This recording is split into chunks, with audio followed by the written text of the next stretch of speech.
अस्सलाम वालेकुम students, welcome to my channel easy learning. उम्मीद है आप सब खैर खैरियत से होंगे। एफएससी पार्ट 1 का चैप्टर नंबर 6 है प्रोकैरियोट्स, जिसकी फर्स्ट लेक्चर में मैंने आपको आर्की के बारे में पढ़ाया था। आज हम स्टार्ट करेंगे बैक्टीरिया को। बेसिकली ये पूरा चैप्टर है ही बैक्टीरिया के बारे में, ठीक है। तो आज हम बैक्टीरिया के जिस टॉपिक को डिस्कस करेंगे वो है इसकी अक्रेंस, इसकी डेफिनेशन, साइज एंड स्ट्रक्चर। तो वीडियो स्टार्ट करने से पहले आपसे रिक्वेस्ट है कि अगर आपने अभी तक मेरे चैनल को सब्सक्राइब नहीं किया है तो इसे सब्सक्राइब कर दीजिए, और अगर आज की वीडियो अच्छी लगेगी तो इसको लाइक कर दीजिएगा। तो स्टार्ट करते हैं आज की वीडियो। जैसा कि मैं आपको पहले भी बता चुकी हूं कि प्रोकैरियोटिक और यूकैरियोटिक सेल में क्या डिफरेंस है। प्रोकैरियोटिक सेल्स ऐसे सेल को हम कहते हैं जिनके सेल के अंदर न्यूक्लियस और दूसरे मेम्ब्रेन बाउंडेड ऑर्गेनेलिस मौजूद नहीं होती। यही मेन डिफरेंस है प्रोकैरियोटिक और यूकैरियोटिक सेल में। तो जब हम प्रोकैरियोट्स की बात करते हैं तो इसकी बेस्ट एग्जांपल आ जाती है हमारे पास बैक्टीरिया। बैक्टीरिया होते क्या हैं? बैक्टीरिया हमारे पास ऐसे प्रोकैरियोट्स हैं जो कि माइक्रोस्कोपिक और यूनिसेलुलर होते हैं, ठीक है। यानी कि अगर आप बैक्टीरिया की डेफिनेशन बताना चाहेंगे तो कैसे बताएंगे कि bacteria are unicellular organism belonging to the prokaryotic group where the organisms lack a few organelles and are true nucleus। के बैक्टीरिया यूनिसेलुलर ऑर्गेनिजम्स हैं जो कि प्रोकैरियोटिक ग्रुप से बिलोंग करते हैं। और प्रोकैरियोटिक ग्रुप में क्या होता है, उसमें ऐसे ऑर्गेनिजम्स होते हैं जिनमें न्यूक्लियस और दूसरे मेम्ब्रेन बाउंडेड ऑर्गेनेलिस मौजूद नहीं होती है, ठीक है।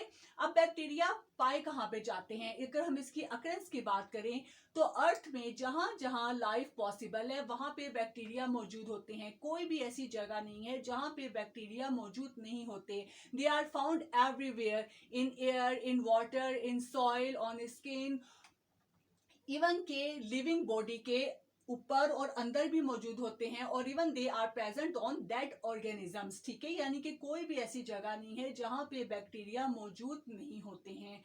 अब अगर हम बैक्टीरिया के साइज की बात करें तो most bacteria range in size about 0.1 to 600 micrometre. इनका जो साइज है वो वेरी करता है बिटवीन 0.1 से 600 माइक्रोमीटर तक, ठीक है। ये था हमारे पास इसका इंट्रोडक्शन। नेक्स्ट हम देख लेते हैं बैक्टीरिया का स्ट्रक्चर। मैंने आपको बताया कि बैक्टीरिया एक प्रोकैरियोटिक सेल है जिसके अंदर ट्रू न्यूक्लियस और दूसरे मेम्ब्रेन बाउंडेड ऑर्गेनेलिस मौजूद नहीं होगी। तो बैक्टीरिया के सेल के अंदर कौन कौन से फीचर्स मौजूद है उसे हम देखते हैं। सबसे पहले हमारे पास आ जाता है सेल वॉल, ठीक है। आपको पता है कि हर सेल की आउटर कवरिंग होती है सेल वॉल। अब सेल वॉल क्या है? It is a rigid layer. यहाँ पे डायग्राम में देखिए मैंने सेल वॉल को ग्रीन कलर में शो किया है। सेल वॉल रिजिड लेयर होती है और जो बैक्टीरिया की सेल वॉल है वो मेडअप होती है पेप्टिडोग्लाइकन से, ठीक है। और सेल वॉल का काम भी आपको मालूम है कि सेल वॉल जो है सेल को, बॉडी को एक शेप देती है और सेल की प्रोटेक्शन करती है। Beneath the cell wall there is present plasma membrane और सेल मेम्ब्रेन, ठीक है। सेल वॉल के नीचे सेल मेम्ब्रेन या प्लाज्मा मेम्ब्रेन मौजूद होगा। यहाँ डायग्राम में मैंने उसे रेड कलर में शो किया है। सेल मेम्ब्रेन जो है वो सेमी परमिएबल मेम्ब्रेन होती है जो कि साइटोप्लाज्म को इनक्लोज करती है। और सेल मेम्ब्रेन का काम क्या होता है कि it control the movement of material in and out of the cell, कि सेल के अंदर और बाहर मटेरियल की मूवमेंट को कंट्रोल करती है। नेक्स्ट हमारे पास आ जाता है साइटोप्लाज्म। सेल मेम्ब्रेन के अंदर मौजूद होता है साइटोप्लाज्म। साइटोप्लाज्म क्या है? It is a gelatinous substance. ये एक जेलेटिनियस सब्सटेंस होता है जिसके अंदर जो है सेल का डीएनए मौजूद होता है, राइबोसोम्स मौजूद होते हैं, प्लाज्मिड में मौजूद होते हैं और अदर कंपोनेंट्स मौजूद होते हैं। उसके बाद हमारे पास ऑर्गेनेलिस में आ जाते हैं राइबोसोम्स। क्योंकि ये एक प्रोकैरियोटिक सेल है इसलिए इसमें दूसरे ऑर्गेनेलिस तो मौजूद नहीं होंगे, जैसे माइटोकॉन्ड्रिया हो गया, गोल्जी बॉडीज हो गए। इसमें सिर्फ राइबोसोम्स मौजूद होंगे, ठीक है। राइबोसोम्स होते क्या है? Ribosomes are the RNA rich granule. ये आरएनए रिच ग्रैन्यूल्स होते हैं जो कि पूरे साइटोप्लाज्म में स्कैटर्ड होते हैं। और इनका काम क्या है कि इट सिंथेसाइज प्रोटीन। ये बैक्टीरिया के लिए प्रोटीन सिंथेसिस करते हैं। नेक्स्ट हमारे पास आ जाता है डीएनए। बैक्टीरिया क्योंकि एक प्रोकैरियोटिक सेल है इसके लिए इसके अंदर ट्रू न्यूक्लियस मौजूद नहीं होगा, बल्कि क्या होता है कि जो बैक्टीरिया का डीएनए है वो इसके साइटोप्लाज्म में ऐसे ही मौजूद होता है, ठीक है। बैक्टीरिया का जो डीएनए है वो इसके साइटोप्लाज्म में ऐसे ही मौजूद होता है। डीएनए होता क्या है? DNA contain the genetic instructions for the bacterium development and function. Bacteria की जितनी भी डेवलपमेंट है, इसके जितने भी फंक्शन है, उन सबको कंट्रोल करने करने के लिए जो जेनेटिक इंस्ट्रक्शंस है वो इसके डीएनए में मौजूद होती है। नेक्स्ट हमारे पास आ जाता है फ्लैजेलम। अब हमारे पास कुछ बैक्टीरिया ऐसे होते हैं जो कि मोटाइल होते हैं, मूव कर सकते हैं। और वो मूवमेंट कैसे करेंगे? बैक्टीरिया के पास एक लॉन्ग हेयर लाइक प्रोजेक्शन होता है जिसे हम फ्लैजेलम कहते हैं। ये फ्लैजेलम जो है बैक्टीरिया की लोकोमोशन में हेल्प करता है। नेक्स्ट हमारे पास आ जाता है पिलाई या पीली, दोनों प्रोनाउंस कर सकते हैं इसको। पीली जो है वो हमारे पास हेयर लाइक प्रोजेक्शंस होते हैं जो कि इसकी पूरी बॉडी के ऊपर मौजूद होते हैं।